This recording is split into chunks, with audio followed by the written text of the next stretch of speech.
안녕하세요. 일단 이 영상은 나싱폰에 대한 발표나 스펙을 정리하는 영상이 아닙니다. 그냥 행사를 본 저의 개인적인 생각을 얘기하는 영상이에요. 일단 언팩 행사가 저는 좀 아쉽다고 생각이 들었는데, 물론 뭐 삼성이나 애플처럼 엄청나게 거대한 규모로 언팩 행사를 기대한 건 당연히 아닙니다만, 그런 부분들을 생각해도 저는 아쉽다는 생각이 들더라고요. 왜 이런 생각이 드는 걸까라고 생각을 해봤을 때, 화질이나 음질이 안 좋아서, 발표 무대가 없어서라기보다는 행사의 구성 자체가 굉장히 아쉬웠다고 생각을 해요. 비록 좋은 촬영 장비나 뭐 녹음 장비, 스튜디오가 아니더라도 영상의 구성이나 스토리텔링이 단단하게 구축이 돼 있으면 꽤 재미있는 행사가 될 거라고 생각을 했는데 아쉬웠습니다. 뭐 아무튼 그건 그거고, 나싱 폰 1을 본 저의 첫인상은 일단 합격이에요. 물론 아이폰과 비슷하다는 느낌을 부정하기는 어려울 것 같습니다. 특히나 애플을 제물로 삼아서 혁신을 얘기했던 나싱이었기 때문에 어떻게 보면 디스를 한 회사의 제품 디자인을 그대로 따라했다는 자기 부정이나 뭐 조롱 섞인 조소나 밈이 조금 따라다닐 수 있겠다는 생각이 조금 들기는 하는데, 무언가를 따라했냐라는 관점이 아닌 이 제품의 디자인이 이쁘냐라는 관점에서 봤을 때는 저는 꽤 괜찮다고 생각을 해요. 당연하죠. 이쁜 제품의 디자인을 따라했으니까 이쁠 수밖에 없지. 물론 카메라의 위치라던가 통조림 디자인이 아이폰을 많이 닮아있다는 건 사실이지만, 후면에 나싱만의 독보적인 LED 디자인이 있기 때문에 아이폰과 비슷하지만서도 나싱만의 색깔을 살리려고 노력을 했구나라고 생각이 저는 좀 들었습니다. 특히나 후면의 LED가 단순하게 멋부리기용으로 있는 게 아니고 실제로 제품을 사용하면서 유기적으로 작동을 한다는 부분이 좀 재밌었는데, 알람이나 전화가 왔을 때 소리와 동시에 이 LED가 같이 깜빡이는 부분이나 충전을 할 때 하단에 있는 LED 바가 스마트폰 충전이 얼마나 됐는지 이제 표시해주는 그런 것들이 되게 재밌더라고요. 글리프 인터페이스라고 부르던데, 이제 다만 이게 조금 걱정이 되는 게, 아이폰도 알람이 울리면 후레쉬가 반짝이는 기능을 사용할 수 있거든요. 근데 이게 눈뽕이 좀 심합니다. 그래서 이 나싱폰 1의 후면 LED의 핵심은 눈뽕을 얼마나 잘 억제했느냐가 좀 중요하다고 봐요. 그 LED 강도도 이제 조절을 할 수 있다고 하니까 괜찮을 것 같다는 생각은 드는데, 그래도 직접 확인을 해 봐야 되겠죠. 근데 이런 식으로 후면에 LED를 활용하는 건 되게 좋은 방법이라고 봐요. 기존 스마트폰은 무음으로 해놓고 이제 엎어두면은 알람이 오는지 뭐 인지하지 못할 때도 되게 많은데, 이건 알람이 울릴 때 후면 LED가 깜빡이기 때문에 핸드폰을 엎어둔 상태에서도 알람이 오는 걸 바로 알아챌 수 있으니까. 근데 이제 애인이 있으신 분들, 그러니까 정확히는 애인이 있는데 남사친 여사친이 좀 많으신 분들은 좀 조심해야 될 것 같다는 생각이 드는 게, 남사친 여사친 많은 사람들이 자기 애인하고 이렇게 데이트할 때의 특징이 핸드폰을 엎어두는 경향이 많거든요. 다른 이성한테 연락이 왔다는 걸 이렇게 숨기고 싶어 하니까. 근데 나싱 폰 1을 쓰면 핸드폰을 엎어놔도 알람이 반짝반짝 울려가지고 이런 부분은 좀 조심하셔야 될 것 같아요. LED를 아예 꺼놓고 사용할 수 있는지는 모르겠는데, 그것도 언제 켜고 끄고 합니까? 그렇게 한다고 해도 언젠가는 귀찮아서 옵션 안 바꿨다가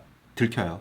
그래서 그런 부분을 좀 조심하셔야 될 것 같고, 디자인은 전체적으로는 마음에는 드는데 조금 아쉬웠던 게 나싱스러움이 좀 덜하다는 느낌이 들더라고요. 그 나싱 이어 1을 보면 진짜 이과 감성의 끝판왕이라는 생각이 들 정도로 안에 있는 회로 같은 것들도 다 보이고, 막 실버 블랙 색상의 이제 도트 문자로 각인돼 있는 것들, 그런 것들을 보면 되게 이쁘다는 생각이 드는데, 나싱 폰 1은 그런 이과 감성이 강한 것 같지는 않아요. 뭔가 뒷판 내부가 보이기는 하는데 최대한 가리고 싶어하는 느낌이랄까? 나싱 디자인의 느낌이 조금 더 강하면 좋겠다라는 생각이 저는 들더라고요. 카메라는 제가 아까 찾아보니까 소니 이미지 센서를 사용했다고 하는데 IMX766 센서거든요. 이게 저조도에서도 생각보다 사진 괜찮게 잘 나오고 무난무난합니다. 소니 이미지 센서를 사용하는 굉장히 유명한 스마트폰이 있는데 그게 아이폰이에요. 그래서 나싱 폰 1하고 아이폰하고 둘 다 소니 이미지 센서를 사용한 건데, 안에 들어간 이미지 센서가 같은 모델을 사용한 건지는 모르겠고, 이미지 센서가 카메라의 전부는 아니지만 그래도 전체적인 룩이라고 해야 하나? 사진의 색감이나 톤 같은 것들은 같은 회사의 이미지 센서를 사용하면 아무래도 비슷하게 될 수밖에 없거든요. 그래서 삼성과 아이폰의 사진처럼 아주 뚜렷한 차이가 날 것 같지는 않아요. 사진을 찍어 봤을 때 전체적으로 아이폰과 비슷한 색감을 보여주지 않을까라는 생각은 드는데, 실제로 구매를 한 뒤에 뭐 아이폰 사진과의 색감 차이도 한번 설명을 드릴게요. 근데 이게 카메라를 2개를 넣어줬는데, 저는 아쉬운 게 요즘 회사들이 망원 카메라를 좀 빼더라고요. 3개의 카메라가 들어가는 스마트폰은 광각, 초광각, 망원을 다 넣어주는데, 보통 2개만 들어가는 경우에는 보통 망원을 빼버리고 광각이랑 초광각만 넣어주더라고요. 이제 망원이 이제 음식 사진이나 인물 사진 같은 그 한 개의 피사체를 이렇게 집중해서 찍을 때 훨씬 이쁘게 나오는 경우가 많아서 저도 카메라가 두 개라면 광각과 이제 망원을 넣어주길 바랬는데 광각, 초광각 이렇게 두 개를 넣어버리더라고요. 일단 사진은 직접 찍어봐야 알 수가 있는 게 보통 사진이 잘 나오려면 이미지 센서가 굉장히 중요하다고 하는데 그 이미지 센서만큼 중요한 게 렌즈 성능이에요. 그 아이폰의 사진이 너무 잘 나오는 이유야 여러 가지가 있겠지만 렌즈 성능도 한몫한다고 저는 생각을 해요. 근데 나싱폰1에서 이 렌즈에 대해서 구체적으로 아직 얘기한 게 없습니다. 조리개가 어떻고 뭐 손떨방이 어떻고 이런 걸 말씀드리는 게 아니고 렌즈의 마감이 어떤지 뭐 6매 렌즈인지 7매 렌즈인지 뭐 이런 거를 말씀드리는 거예요. 그 다음에 이제 디스플레이는 OLED 120Hz, HDR10 플러스, 10비트 컬러 뎁스와 같은 스펙적인 부분들을 보면 솔직히 중급기에 들어가는 디스플레이라고 보기가 저는 조금 어렵거든요. 50만 원대 스마트폰에 들어가기에는 좀 스펙이 너무 좋아요. 그래서 여기서 뭔가 함정이 있지 않을까라는 의심이 조금 생기는데 밝기가 일반 상태에서 500니트더라고요. 아이폰 13이 800니트, 아이폰 13 프로가 1000니트여서 아이폰을 사용하시던 분들은 특히 밝은 곳에서 사용하거나 일반적인 사용 시에는 조금 어둡다고 느낄 것 같기는 해요. 그리고 해상도도 이 제품의 크기에 비해서는 살짝 낮은 듯한 느낌이 있어서 이제 글씨나 UI가 살짝 좀 흐릿하게 보일 것 같다는 생각이 들기는 하는데 뭐 이것도 뭐 직접 눈으로 봐야 되겠죠. HDR 컨텐츠를 볼 때는 그래도 1000니트가량 밝기가 나와서 넷플릭스에서 HDR 지원하는 컨텐츠들을 볼 때는 그래도 꽤 괜찮을 겁니다. 다만 제가 마음에 조금 걸리는 게 이 디스플레이 패널이 어디 회사 거인지가 안 나왔어요.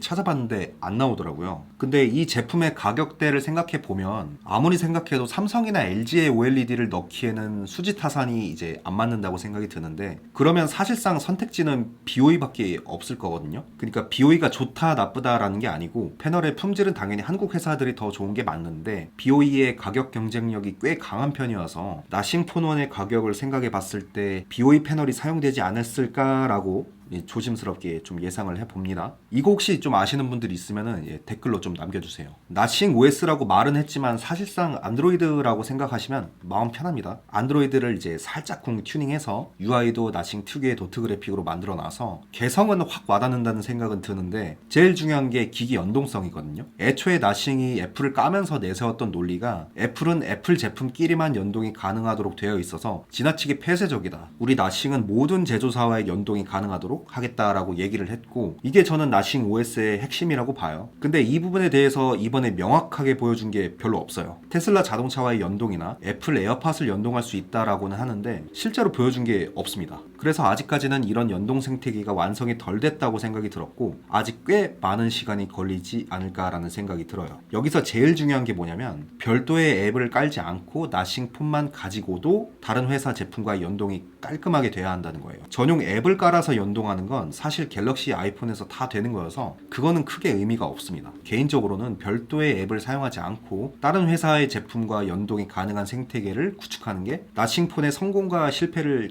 가르지 않을까라는 생각이 들어요. 제 개인적인 생각은 AP 성능 같은 것들은 사실 높으면 좋은데 제 생각에는 적당한 성능의 발열만 잘 잡고 배터리만 어느 정도 받쳐주면 그때부터는 성능적인 부분보다는 앞에 말씀드린 나싱 생태계를 구성하는 게 더 중요하다고 봅니다. 나싱은 이걸 해내지 못하면 지극히 평범한 안드로이드 폰 그 이상 그 이하도 아닙니다. 오늘은 이제 리뷰 영상은 아니고 간단하게 나싱 폰1 발표를 보고 든 생각을 간략하게 말씀을 드렸는데 모르겠습니다. 일단 사람들의 어그로를 끄는 데는 성공했거든요. 지금 보면 외국에서도 그렇고 뭐 한국에서도 그렇고 테크 유튜버 분들이 나싱에 대한 영상을 정말 많이 만들고 있는 걸 보면 어그로는 제대로 끌었습니다. 근데 여기서 만약에 실제로 써봤는데 너무 뭔가 없다, 뭐 그냥 그렇다 이런 말이 나오면 나싱은 이대로 가라앉는 거고 타 안드로이드 폰과 비교했을 때 아주 독특한 무언가가 있다고 하면 그래도 가능성이 있다고 봐요. 저는 개인적으로 나싱이 오랫동안 살아남아서 한국에서도 일정 수준의 그 점유율을 확보했으면 좋겠다라고 생각이 드는 게 소비자 입장에서는 기업들끼리 치고받고 싸우는 게 진짜 개꿀이거든요. 플레이스테이션과 엑스박스의 경쟁, 인텔과 라이젠의 경쟁 그런 것들만 봐도 기업들이 서로 치고받고 싸우면 이득은 소비자가 봅니다. 한국의 스마트폰은 이미 삼성과 애플의 양강 구도로 굳혀진 지 꽤 오랜 시간이 지났습니다. 이런 상황에서 나싱이 만약에 판을 좀 이렇게 흔들어 놓을 수 있다면 우리 같은 소비자들이 이제 정말 이제 조금이나마 이득을 볼 건덕지가 있다고 생각을 해요. 뭐 아무튼 오늘 영상은 여기까지고요. 저는 다음 영상으로 찾아뵙도록 하겠습니다. 그럼 아비백.